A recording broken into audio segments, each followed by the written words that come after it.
Survey number 90 ಜಾಗ. ಇದು ಸರ್ಕಾರಿ ಜಾಗ.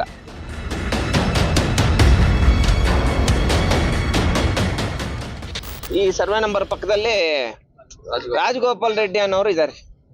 ಅವ್ರು ತುಂಬಾ ದೊಡ್ಡ ವ್ಯಕ್ತಿ, ರಾಜಗೋಪಾಲ್ ರೆಡ್ಡಿ ಅಂತ. ಆ ವ್ಯಕ್ತಿ ಗೆಲ್ಲೋ ತನಕ ಇವ್ರು ಬೇಕು ಜನಪ್ರತಿನಿಧಿಗಳಿಗೆ. ಗೆದ್ದ ಮೇಲೆ ರಾಜಗೋಪಾಲ್ ರೆಡ್ಡಿ ಬೇಕು.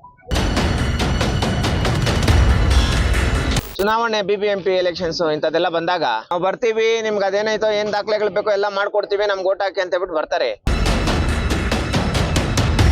ರಾಜಗೋಪಾಲ್ ರೆಡ್ಡಿ ಅವರು ಏನಾದ್ರೂ ಮಾಡಿ ಇವ್ರನ್ನೆಲ್ಲ ಮನೆಗಳು ಖಾಲಿ ಮಾಡಿಸ್ಬೇಕು ಅಂತ ಒಬ್ಬೊಬ್ರಿಗೆ 50,000, 1 ಲಕ್ಷ, 2 ಲಕ್ಷ, 3 ಲಕ್ಷ ಕೊಟ್ಟು ಹೊಟ್ಟೆಗೆ ಕಲ್ಲಾಕೋ ಅಂತ ಕೆಲಸನ ರಾಜಗೋಪಾಲ್ ರೆಡ್ಡಿ ಮಾಡೋದು.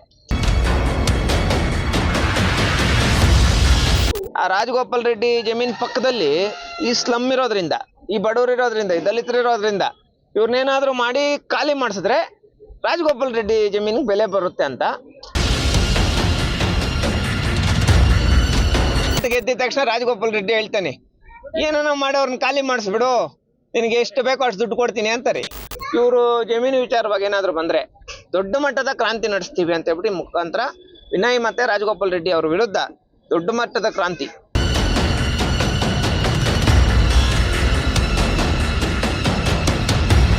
ಆನೇಕಲ್ ತಾಲೂಕು ವೀರಸಂದ್ರ ಗ್ರಾಮ. ಇದು ಸರ್ವೆ ನಂಬರ್ 90. ಇವತ್ತು ನಾವೇನು ಈ ಜಾಗ ನಿಂತ್ಕೊಂಡಿದೀವಿ, ಇಲ್ಲಿ ಸರ್ವೆ ನಂಬರ್ 90 ಜಾಗ. ಇದು 1 ಎಕರೆ ಚಿಲ್ಲರೆ ಅಷ್ಟು ಜಾಗ ಐತೆ. ಈ ಜಾಗದಲ್ಲಿ ಸುಮಾರು 106 ವರ್ಷಗಳಿಂದ ಬಡವರು ಪಾಪ ಮನೆಗಳು ಕಟ್ಕೊಂಡು ಜೀವನ ನಡ್ಕೊಂಡು ವಾಸ ಮಾಡ್ಕೊಂಡಿದ್ದಾರೆ. ಆದ್ರೆ ಈ ಜಾಗಕ್ಕೆ ಏನ್ ಮಾಡಿದ್ದಾರೆ, ಸರ್ಕಾರದಿಂದ ಇವ್ರಿಗೆ ಒಂದು ಅಧಿಕೃತ ದಾಖಲೆಗಳು ಮಾಡ್ಕೊಡೋದಕ್ಕೆ ಯಾರು ಮುಂದಾಗ್ಲಿಲ್ಲ. ಈಗ ಚುನಾವಣೆ, BBMP ಎಲೆಕ್ಷನ್ಸ್ ಇಂಥದ್ದೆಲ್ಲ ಬಂದಾಗ ನಾವು ಬರ್ತೀವಿ, ನಿಮ್ಗೆ ಅದೇನಾಯ್ತೋ ಏನ್ ದಾಖಲೆಗಳು ಬೇಕೋ ಎಲ್ಲ ಮಾಡ್ಕೊಡ್ತೀವಿ, ನಮ್ಗೆ ಓಟ್ ಹಾಕಿ ಅಂತ ಹೇಳ್ಬಿಟ್ಟು ಬರ್ತಾರೆ. ಗೆದ್ಕೊಂಡು ಹೋದ್ಮೇಲೆ ಹಿಂದೆ ಈ ಸರ್ವೆ ನಂಬರ್ ಪಕ್ಕದಲ್ಲಿ ರಾಜಗೋಪಾಲ್ ರೆಡ್ಡಿ ಅನ್ನೋರು ಇದ್ದಾರೆ. ಅವ್ರು ತುಂಬಾ ದೊಡ್ಡ ವ್ಯಕ್ತಿ, ರಾಜಗೋಪಾಲ್ ರೆಡ್ಡಿ ಅಂತ. ಆ ವ್ಯಕ್ತಿ ಗೆಲ್ಲೋ ತನಕ ಇವ್ರು ಬೇಕು ಜನಪ್ರತಿನಿಧಿಗಳಿಗೆ. ಗೆದ್ದ ಮೇಲೆ ರಾಜಗೋಪಾಲ್ ರೆಡ್ಡಿ ಬೇಕು. ರಾಜಗೋಪಾಲ್ ರೆಡ್ಡಿ ಅವರು ಏನಾದ್ರೂ ಮಾಡಿ ಇವ್ರನ್ನೆಲ್ಲ ಮನೆಗಳು ಖಾಲಿ ಮಾಡಿಸ್ಬೇಕು ಅಂತ ಒಬ್ಬೊಬ್ರಿಗೆ 50,000, 1 ಲಕ್ಷ, 2 ಲಕ್ಷ, 3 ಲಕ್ಷ ಕೊಟ್ಟು ಇವರು ಜೀವನಗಳ ಮೇಲೆ ಇವರು ಒಂದು ಹೊಟ್ಟೆಗೆ ಕಲ್ಲಾಕೋ ಅಂತ ಕೆಲಸನ ರಾಜಗೋಪಾಲ್ ರೆಡ್ಡಿ ಮಾಡೋದು. ಇಲ್ಲಿರುವಂತ ಜನಪ್ರತಿನಿಧಿಗಳು ಏನ್ ಮಾಡ್ತಾರೆ ಗೊತ್ತಾ, ಗೆಲ್ಲೋ ತನಕ ಇವ್ರು ಓಟ್ಗಳು ಬೇಕು, ಗೆದ್ದ ಮೇಲೆ ರಾಜಗೋಪಾಲ್ ರೆಡ್ಡಿ ಬೇಕು, ಯಾಕಂದ್ರೆ ಅವನ ಹತ್ರ ದುಡ್ಡು ಐತಿ. ಆ ತರ ನಡೀತಾ ಇರೋಂಥದ್ದು. ಈಗ ಏನಾದ್ರೂ ಪಣ ತೊಟ್ಟು ಇವ್ರನ್ನ ಎಲ್ಲಾರನು, ಇಲ್ಲಿರೋಂಥವ್ರೆಲ್ಲರೂ ಪಾಪ ಉಳ್ಕೊಂಡಿದ್ದಾರೆ ಒಂದಷ್ಟು ಜನ, ಇಲ್ಲಿರೋರಂಥವ್ರನ್ನೆಲ್ಲರನ್ನೂ ಖಾಲಿ ಮಾಡಿಸ್ಬೇಕು. ಖಾಲಿ ಮಾಡಿಸಿದ್ರೆ ಏನಾಗ್ತೈತೆ, ಆ ರಾಜಗೋಪಾಲ್ ರೆಡ್ಡಿ ಜಮೀನ್ ಪಕ್ಕದಲ್ಲಿ ಈ ಸ್ಲಮ್ ಇರೋದ್ರಿಂದ, ಈ ಬಡವರು ಇರೋದ್ರಿಂದ, ಈ ದಲಿತರು ಇರೋದ್ರಿಂದ ಇವ್ರನ್ನೇನಾದ್ರೂ ಮಾಡಿ ಖಾಲಿ ಮಾಡಿಸಿದ್ರೆ ರಾಜಗೋಪಾಲ್ ರೆಡ್ಡಿ ಜಮೀನಿಗೆ ಬೆಲೆ ಬರುತ್ತೆ ಅಂತ. ಈ ಖಾಲಿ ಮಾಡಿಸೋದನ್ನ ಮತ್ತೆ ಇದನ್ನ ಇವ್ರ ಮೇಲೆ ಒಂದಷ್ಟು ದೌರ್ಜನ್ಯ ಮಾಡೋದು, ಈ ಎಲ್ಲಾ ಕೆಲಸಗಳನ್ನ ವಿನಯ್ ಅನ್ನೋರ್ಗೆ ಒಪ್ಪಿಸಿದ್ದಾರೆ. ಇವ್ರನ್ನೇನ ಮಾಡಿ ಇಲ್ಲಿಂದ ಖಾಲಿ ಮಾಡಿಸೋ ಅಷ್ಟು ಜವಾಬ್ದಾರಿ ವಿನಯ್ ಅನ್ನೋರು ತಗೊಂಡಿರೋದು. ಸರ್, ವಿನಯ್ ಅನ್ನೋರಲ್ಲ, ಕರ್ನಾಟಕ ಸರ್ಕಾರ ಬಂದ್ರು ಇವರು ಒಂದೇ ಒಂದು ಮನೆದು ಒಂದೇ ಒಂದು ಇಟ್ಟಿಗೆ ಅಲ್ಲಾಡೋದಕ್ಕೆ ಬಿಡಲ್ಲ. ಯಾವುದೇ ಕಾರಣಕ್ಕೂ ಇವ್ರನ್ನ ಇಲ್ಲಿಂದ ಖಾಲಿ ಮಾಡ್ಸೋದಕ್ಕೆ ಬಿಡಲ್ಲ. ಇವ್ರ ಪರವಾಗಿ ನಿರಂತರವಾಗಿ ಹೋರಾಟ ಮಾಡ್ತೀವಿ.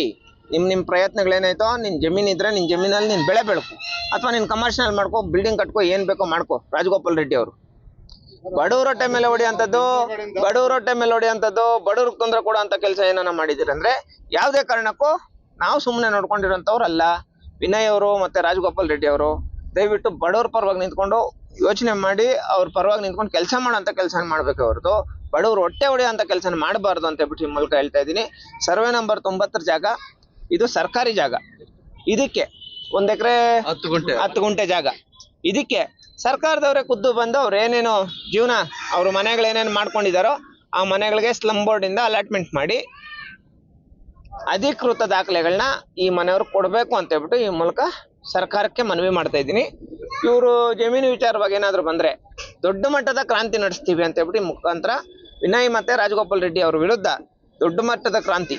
ಈ ಹಿಂದೆ ಬೆಂಗಳೂರು ನಗರದಲ್ಲಿ ಅಂತ ಹೋರಾಟ ನಡೆದಿರಬಾರ್ದು, ಅಷ್ಟು ದೊಡ್ಡ ಹೋರಾಟ ನಾವು ನಡೆಸಿ ಅವ್ರ ಮನೆಗಳನ್ನ ಉಳಿಸ್ತೀವಿ ಅಂತ ಹೇಳ್ಬಿಟ್ಟು ಮುಖಾಂತರ ಮನವಿ ಮಾಡ್ತಾ ಇದ್ದೀನಿ. ನಿಮ್ ಪ್ರಯತ್ನಗಳು ಇವತ್ತೇ ನಿಲ್ಸಿ ಅಂತ ಹೇಳ್ಬಿಟ್ಟು ಹೇಳ್ತಾ ಇದ್ದೀನಿ. ಹಕ್ಕುಪತ್ರಗಳಲ್ಲಣ್ಣ, ಇವ್ರ ಪಾಪ ಎಲ್ಲಾರ್ಗು ಟ್ಯಾಕ್ಸ್ ಕಟ್ಟವ್ರಣ್ಣ. ನಗರಸಭೆಗೆ ಲಕ್ಷಾಂತರ ರೂಪಾಯಿ ಟ್ಯಾಕ್ಸ್ ಕಟ್ಟೋರಿ. ಎಲ್ಲರೂ ತೆರಿಗೆ ಕಟ್ಟಿದ್ದಾರೆ. ಆ ತೆರಿಗೆನೆಲ್ಲ ತಗೊಂಡಿರೋಂಥ ಅಧಿಕಾರಿಗಳು ಇವತ್ತು ಬಂದವ್ರಿಗೆ ಹಕ್ಕುಪತ್ರಗಳು ಕೊಡ್ಬೇಕು. ನಾನು ಬಿಡಲ್ಲಣ್ಣ. ಈಗ ಹಕ್ಕುಪತ್ರಗಳು ಕೊಡೋ ತನಕ, ಅವ್ರಿಗೆ ಅಧಿಕೃತ ದಾಖಲೆಗಳು ಕೊಡೋ ತನಕ, ಪ್ರತಿಯೊಂದು ಮನೆಗೂ ದಾಖಲೆಗಳಾಗಬೇಕು ಅವ್ರಿಗೆ. ಅಲ್ಲಿ ತನಕ ನಾನು ಬಿಡಲ್ಲ. ಅರ್ಥ ಆಯ್ತಲ್ಲ? ನೆಕ್ಸ್ಟ್ ಅವ್ರು ಯಾರು ಪಾಪ ಈ ಕಡೆ ಬಂದು ಓಟ್ ಕೇಳ್ತಾರೋ, ಅವ್ರ ಪಾಪ ಯಾವ ವಾರ್ಡ್ ಮೆಂಬರ್ ಬಂದು ಇಲ್ಲಿ ಎಲೆಕ್ಷನ್ ನಿಲ್ತಾರೋ, ಓಟಿಗೆ ಬಂದಾಗ ಹಕ್ಕುಪತ್ರ ಕೊಡಿಸ್ತೀನಿ, ಎಲ್ಲ ಕೊಡಿಸ್ತೀನಿ ಅಂತಾರೆ. ಓಟಿಗೆ ಬಂದಾಗ ಓಟ್ ಗೆದ್ದಿದ್ದ ತಕ್ಷಣ ರಾಜಗೋಪಾಲ್ ರೆಡ್ಡಿ ಹೇಳ್ತಾನೆ, ಏನೋ ಮಾಡಿ ಅವ್ರನ್ನ ಖಾಲಿ ಮಾಡಿಸ್ಬಿಡು, ನಿನಗೆ ಎಷ್ಟು ಬೇಕೋ ಅಷ್ಟು ದುಡ್ಡು ಕೊಡ್ತೀನಿ ಅಂತಾರೆ.